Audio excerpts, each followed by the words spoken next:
makabawang toner reveal tayo. At dun po sa mga nagme-message, nagde-DM, nagpo-comment na ayaw kong i-share. Guys, gusto kong i-share.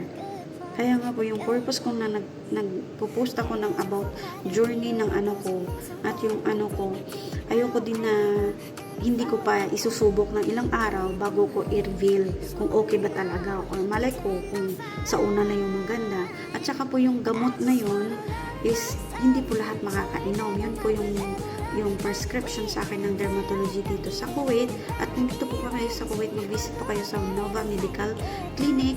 Ipipin ko po yung sa comment yung account ni Ate Bella na yun yung kabayan natin nag-assess sa akin doon. At wala po, yung consultation is free. Ayun po.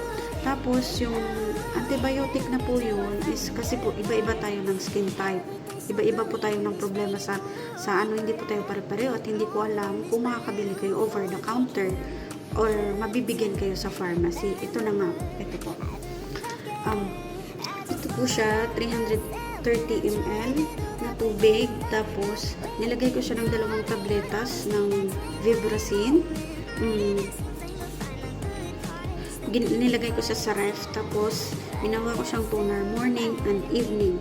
Ayan po. Tapos, kung gusto nyo rin po mag-detox, isa pong suggestion din ni Doc is isang tali ng parsley, cucumber, lemon, at luya. I-blend nyo siya. Tapos, i-ref nyo.